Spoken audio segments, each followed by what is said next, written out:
জাতীয় থেকে আন্তর্জাতিক, প্রান্তিক জনপদ থেকে নগর, চারপাশে ঠিক কি ঘটছে এই মুহূর্তে তা নিয়েই এখন চারদিক। আপনাদের সঙ্গে আছি আমি মাঝার মাহবুব। কক্সবাজারের রোহিঙ্গা ক্যাম্পে আলাদা পাহাড় ধসের ঘটনায় প্রাণ গেছে 10 জনের। নিহতদের মধ্যে 8 জন রোহিঙ্গা ও বাকি 2 জন স্থানীয়। মঙ্গলবার ভোর থেকে বুধবার সকাল পর্যন্ত উখিয়ার 5টি ক্যাম্পে এই দুর্ঘটনা ঘটে।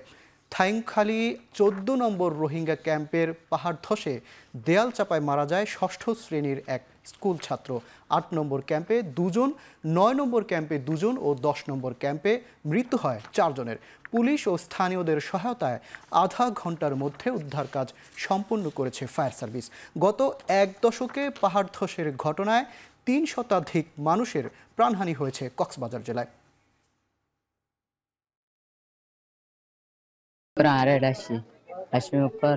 তারপর আর মায়ে মরা, আর বাপু মরা, আর ভাই মরা।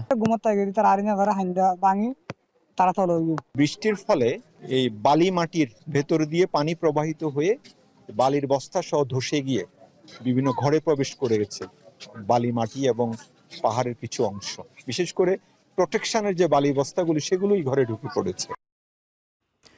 ক্রমেই অবনতি হচ্ছে বৃহত্তর সিলেট অঞ্চলের বন্যা পরিস্থিতি। টানা বৃষ্টি ও পাহাড়ি ঢলে তলিয়েছে সুনামগঞ্জের 13 উপজেলার নিম্নাঞ্চল। পানিবন্দী প্রায় 7 লাখ মানুষ। সুনামগঞ্জের দোয়ারাবাজার, ছাতক, তাহিরপুর, বিশম্ভরপুর, ধর্মপাশা, মধ্যনগর সহ 7 উপজেলার নিম্নাঞ্চল পুরোপুরি বন্যা কবলিত। জেলা সদরের সঙ্গে তাহিরপুর ও দোয়ারাবাজারের সড়ক যোগাযোগ বিচ্ছিন্ন হয়ে পড়েছে। বন্ধ ঘোষণা করা হয়েছে টাঙ্গুয়ার হাওর সহ জেলার সব পর্যটন কেন্দ্র। এদিকে ঢলের পানিতে ডুবে গেছে সিলেটের নিম্নাঞ্চল। ঘরবাড়ি, রাস্তাঘাট এবং সরকারি বেসরকারি বিভিন্ন স্থাপনায় ঢুকে পড়েছে বন্যার পানি। সবচেয়ে বেশি আক্রান্ত গোয়াইনঘাট ও কোম্পানিগঞ্জের নিম্নাঞ্চল।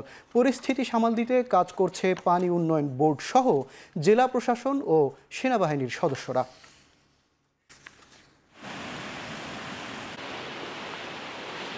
খাওয়ার দিতাম পারছি না। পানির তো আমার দুর্ভোগের কোনো শেষ নাই, কষ্ট শেষ নাই। ওই দেখেন না, এখন দোকান ফেলে আমি রাস্তাতে বসে রয়েছি। সব দিকে রাস্তাঘাট বন্ধ, মানুষের চলাচল করতে পারেন না। আর যারা পানির দিকে আছে এরা তো খুবই কষ্টই আছে। অনেক বাড়িঘর পানির ভিতরে আছে বর্তমানে। আর এদিকে আপনার রাস্তা তো আর বন্ধই, নৌকা দিয়ে আমরা চলাফেরা করতেছি। ওই স্কুলে আশ্রয় কেন্দ্রে আছে, খাওয়া দাওয়া অনেক বন্ধ, অনেক থাকতেছে পানির ভিতরে, তো কিছু করতে পারতেছে না। এই দিকের মানুষ অনেক কষ্টে আছে এখনো। সিলেটের সহায়ক বাঁধ কিন্তু আমাদের নেই বন্যামুক্ত করার জন্য। তবে 2022 সালে বন্যার পরবর্তী সময়ে একটা ফিজিবিলিটি স্টাডি হয়েছে। সেই স্টাডির আলোকে আমরা পরবর্তীতেই একটা প্রকল্প প্রণয়ন করব। আগামী 3 থেকে 4 দিন যদি বৃষ্টিপাত কম হয় চেরাপুঞ্জিতে, তাহলে আশা করা যায় বন্যার পরিস্থিতি কিছুটা উন্নতির দিকে যাবে। মৌলভীবাজারে অবিরাম বৃষ্টি ও পাহাড়ি উজান ঢলে পানিবন্দী হয়ে পড়েছে লাখো মানুষ। খোলা হয়েছে আশ্রয় কেন্দ্র। মৌলভীবাজারে মনু, কুশিয়ারা ও জুড়ি নদীর পানি বিপদসীমার ওপর দিয়ে প্রবাহিত হচ্ছে। উজানের ঢল ও অবিরাম বৃষ্টির কারণে হাওর উপচে পড়েছে পানি। বিভিন্ন উপজেলার নিম্নাঞ্চল প্লাবিত হয়ে পানিবন্দী হয়ে পড়েছেন লাখ লাখ মানুষ। খোলা হয়েছে 98টি আশ্রয় কেন্দ্র।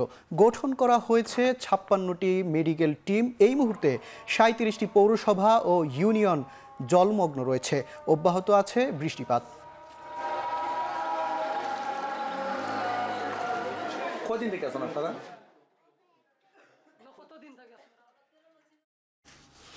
সিলেট ও সুনামগঞ্জে বন্যা পরিস্থিতির আরও অবনতি হতে পারে বলে জানিয়েছেন বন্যা পূর্বাভাস ও সতর্কীকরণ কেন্দ্র।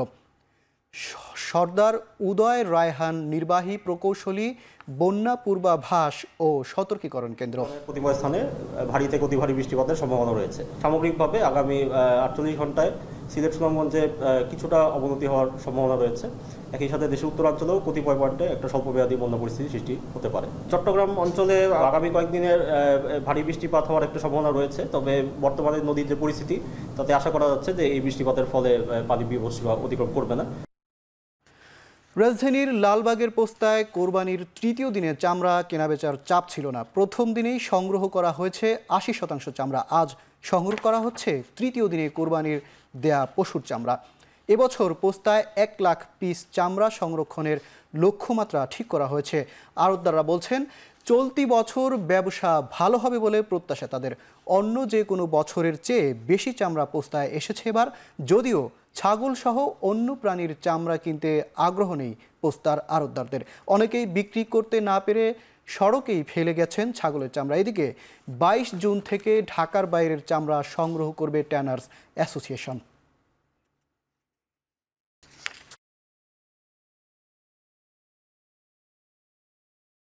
গতবারের মতো যেহেতু আমাদের পোস্তা আরো কমে গিয়েছে, আমাদের লক্ষ্যমাত্রা গতবারও 1 লাখের মতো ছিল, এবারও তাই ছিল। তা আমি আশা করি আজকে সহ 1 লাখ হয়ে যাবে। তারপর আমাদের কিছু লোকজন আশেপাশে লাগিয়েছে, এটা হয়তো ধরলে আরো বেশি হবে। আমাদের লক্ষ্যমাত্রা পূর্ণ হয়েছে এবং ঢাকার বাইরেও কিছু চামড়া এসে পড়েছিল, সেটাও আমরা লবণজাত করতে সক্ষম হয়েছি। এদিকে বাংলাদেশ ট্যানার্স অ্যাসোসিয়েশনের বিটিএ আজ এক সংবাদ সম্মেলনে জানিয়েছে, ছাগলের চামড়া নষ্ট হওয়ায় 1 কোটি পিস চামড়া সংগ্রহের লক্ষ্য পূরণের শঙ্কা রয়েছে। 80 থেকে 90 লাখ পিস সংগ্রহ হতে পারে বলে প্রাথমিক ধারণা তাদের। দেশের সব চামড়া সংগ্রহ করতে ব্যাংকের সহযোগিতা চান ব্যবসায়ীরা। শনিবার রোববার থেকে আমরা চামড়াগুলো সংগ্রহ শুরু করব, কারণ শনিবারে আমাদের বড় একটা হাট আছে শম্ভুগঞ্জ, আপনার পাকুটিয়া এবং কয়েকটি হাট আছে শনিবারে। যশোরের আপনার একটা হাট আছে, আমরা সেই চামড়াগুলো আমরা সংগ্রহ আপনার শুরু করব। সরকারের আমি মনে করি যে এটা লবণ ছাড়া চামড়ার দামটা দেওয়াই ভালো, তাহলে দেখা যায় যে একটা মেসেজ যাবে মৌসুমী ব্যবসায়ীদের যে এই মূল্যে আপনার চামড়াটা আপনার ক্রয় করলে আপনার ঠিক হবে। এখন তার দিকে নিচ্ছি ছোট্ট একটা বিরতি, ফিরছি একটু পরে।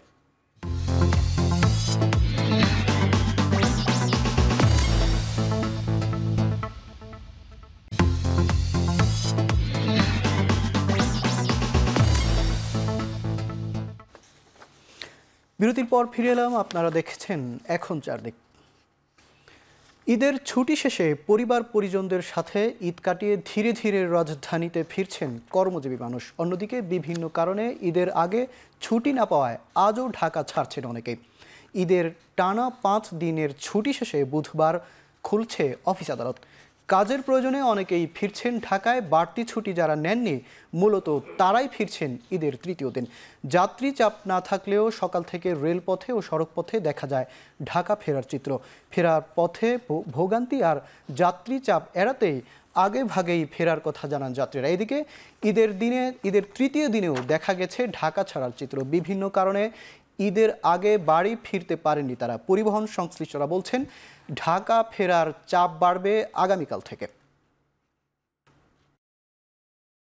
ঢাকা থেকে বাড়িতে গেছি, খুব আনন্দে বাবা মার সাথে ভালোভাবে ঈদ করে আসছি।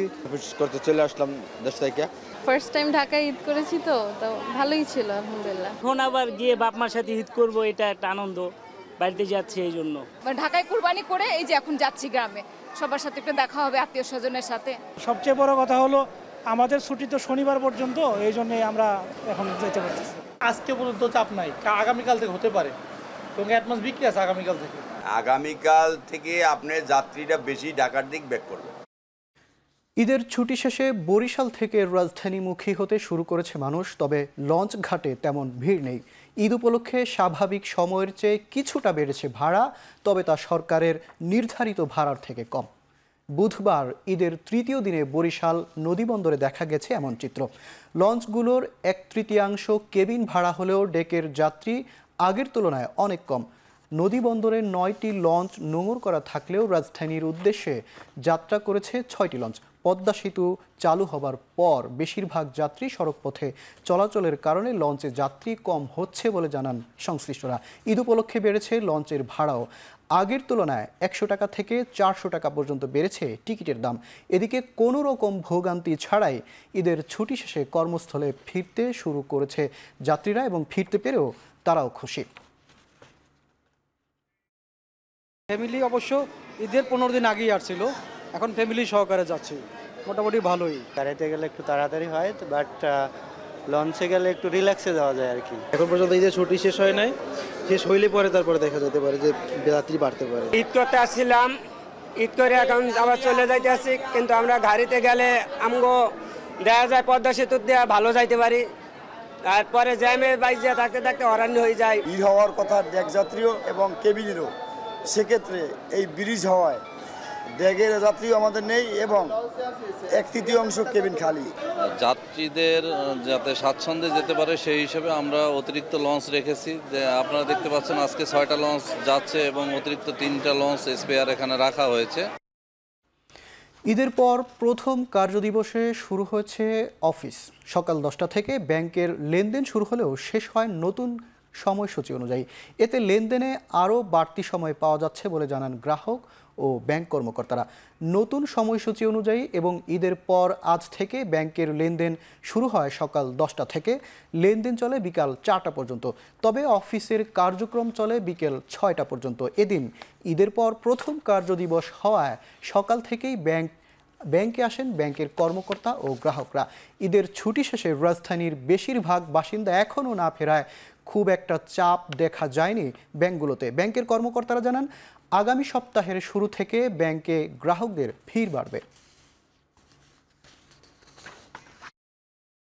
আমি সেই সঙ্গে সঙ্গে টাকা উঠাইতে পারছি, এটি আমার কাছে আনন্দ। এখন তো অনেক লোকজন বাড়ি করে চলে গেছে, যার জন্য একটু লোকজন কম আসতেছে আর কি। আগামী সপ্তাহ থেকে পুরা দমে হবে। এখন তো কিছু লোক আবার ছুটিতে আছে, হয়তো আরো বেশ কিছুদিন সময় লাগবে স্বাভাবিক হইতে। এখন 4টার মধ্যে বলা হচ্ছে, 4টার মধ্যে আমাদের এই যে লোকগুলো 3:30টার মধ্যে ব্যাংকিং করতে হয়, এনারা 4টার মধ্যে ব্যাংকিং করবে। সেই অর্থে আমাদের কাছে খুব একটা চাপের কোনো বিষয় না, কিন্তু মানুষের হাতে একটু সুযোগটা আসলে সে আরো আধা ঘন্টা সময় নিয়ে তার কর্মকাণ্ডটা করতে হবে। মনোযোগ কম থাকায় ফিরতি যাত্রায় দুর্ঘটনার সংখ্যা বেশি হয়। এবারও মোটরসাইকেল ও 3 হুইলারের কারণে দুর্ঘটনা বেশি হয়েছে বলে জানিয়েছেন সড়ক পরিবহন ও সেতুমন্ত্রী ওবায়দুল কাদের। সকালে ঈদুল আজহা উদযাপন শেষে সচিবালয়ে মতবিনিময় সভায় তিনি আরও বলেন, বাংলাদেশের সার্বভৌমত্ব নিয়ে কোনো ছাড় দেবে না সরকার। মিয়ানমার প্রভোকেশন দিক, তাদের সাথে আমরা আলাপ আলোচনা করি, সমাধান করব। আমরা যুদ্ধে জড়াবো না, এটা আমাদের দেশের জনগণও চায় না। এখন ফখরুল সাহেব যদি যুদ্ধে জড়াতে চান তাহলে প্রভোকেশনের ফাঁদে আমরা পড়তে পারি। সার্বভৌমত্ব ঠিকই আছে, সার্বভৌমত্ব লঙ্ঘিত হলে আলাপ আলোচনার সীমাটা যদি কেউ পেরিয়ে যায় এবং সত্যি এখানে আক্রমণের একটা মুড নিয়ে তারা যদি আক্রমণে আসে, তো আমরা কি বসে থাকবো? আমরা বসে বসে আঙ্গুল চুষবো? এদিকে ঈদের তৃতীয় দিনে রাজধানীর প্রেক্ষাগৃহগুলোতে বেড়েছে দর্শনার্থীদের ভিড়। ঈদকে কেন্দ্র করে সিনেমা মুক্তি নিয়ে প্রতি বছর প্রতিযোগিতা থাকলেও এবার ঈদুল আজহায় মুক্তি পেয়েছে মোট 5টি সিনেমা: তুফান, ময়ূরাক্ষী, রিভেঞ্জ, ডার্ক ওয়ার্ল্ড ও আগন্তুক। যার মধ্যে সবচেয়ে বেশি সাড়া পেয়েছে শাকিব খানের তুফান। এরপর আলোচনায় রয়েছে জিয়াউল রোশন ও বুবলির সিনেমা রিভেঞ্জ। এরপর রয়েছে সুদীপ্ত বিশ্বাস, দীপ ও ববি হকের সিনেমা ময়ূরাক্ষী। ঈদে মুক্তিপ্রাপ্ত সিনেমার মধ্যে সর্বাধিক 123টি সিনেমা হলে মুক্তি পেয়েছে শাকিব খান অভিনীত সিনেমা তুফান।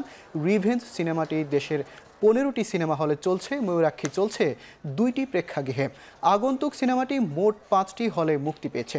ডার্ক ওয়ার্ল্ড চলছে দেশের 12টি প্রেক্ষাগৃহে। এছাড়া Bad Boys, Ride or die 3টি বিদেশি সিনেমা চলছে ঢাকার বিভিন্ন হলগুলোতে।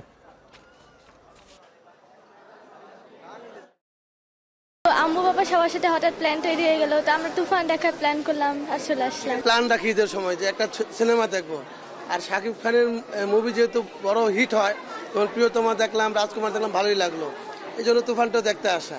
আমি আমার ফুল ফ্যামিলি নিয়ে এসেছি, মেয়ে, হাজব্যান্ড, ননদের হাজব্যান্ড, টোটাল 5-6 জন মেম্বার আছে আর কি। সিনেমাকে অনেক সাপোর্ট করতে হবে, এটাই আমরা চাই, এবং ভবিষ্যতের জন্য আমাদের সিনেমা অনেক দূর আগাতে পারে। এখন চারদিকে নিচ্ছি আরেকটা বিরতি, ফিরছি একটু পরে।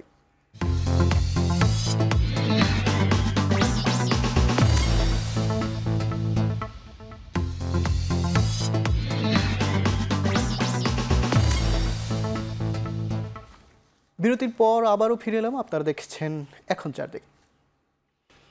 বিদায়ী তাওয়াফের মধ্য দিয়ে শেষ হলো হজের আনুষ্ঠানিকতা। চলতি হজ মৌসুমে তীব্র তাপ প্রবাহে প্রাণ হারিয়েছেন 550-র বেশি হাজি। এবছর হজে অংশ নিয়েছেন 18 লাখের বেশি মুসল্লি। এক আরব কূটনীতিক জানান, মারা যাওয়া হজ যাত্রীদের মধ্যে মিশরের অন্তত 323 জন, যাদের অনেকেই প্রচণ্ড গরমে অসুস্থ হয়ে মারা গেছেন। এছাড়া জর্ডানের 60 জন নাগরিক আছেন, বাংলাদেশের আছেন 21 জন হজযাত্রী। চলতি হজ মৌসুমে প্রাণ হারিয়েছেন। হজের সময় সৌদি আরবে এবার তীব্র তাপদাহ বয়ে যায়। গত সোমবার মক্কার গ্র্যান্ড মসজিদ এলাকার তাপমাত্রা ছিল 51.8 ডিগ্রি সেলসিয়াস। গত বছর পবিত্র হজ পালন করতে গিয়ে প্রাণ হারান অন্তত 240 জন হজযাত্রী।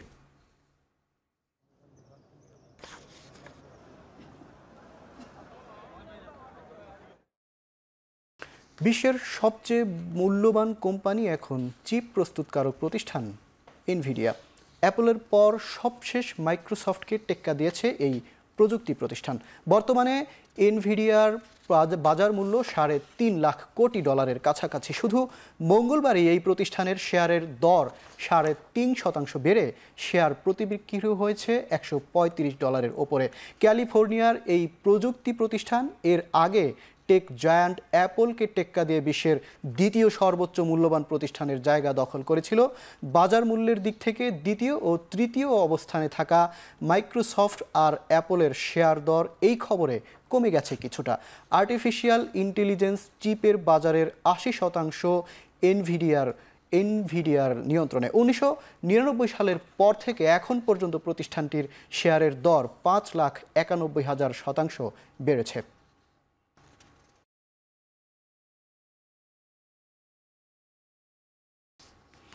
অক্টোবরে ইসরায়েলের সেনা অভিযান শুরুর পর থেকে এখন পর্যন্ত গাজা উপত্যকার পরিবেশের অকল্পনীয় ক্ষতি হয়েছে। গাজার মাটি, পানি আর বাতাসের যে পরিমাণ ক্ষতি হয়েছে তা কাটিয়ে উঠতে দশকের পর দশক সময় লাগবে গাজার, এমনটাই বলছে জাতিসংঘ। পানি সরবরাহ ব্যবস্থা আর পরিষ্কার পরিচ্ছন্নতা এখন শূন্যের কোটায় গেছে গাজায়। 5টি পানির প্ল্যান্ট বন্ধ হয়ে গেছে। সমুদ্র উপকূলীয় এই অঞ্চলে পানি সরবরাহ ব্যবস্থা স্বাভাবিক করার সব কার্যক্রম বন্ধ হয়ে গেছে। বিস্ফোরক, সমরাস্ত্র থেকে 3,90,00,000 টন বর্জ্য তৈরি হয়েছে গাজায়। গাজার প্রতি স্কোয়ার মিটারে আছে 107 কোটি বর্জ্য। এর আগেও নগরায়ন, ঘনবসতির কারণে পরিবেশ বিপর্যয়ের কবলে ছিল গাজা।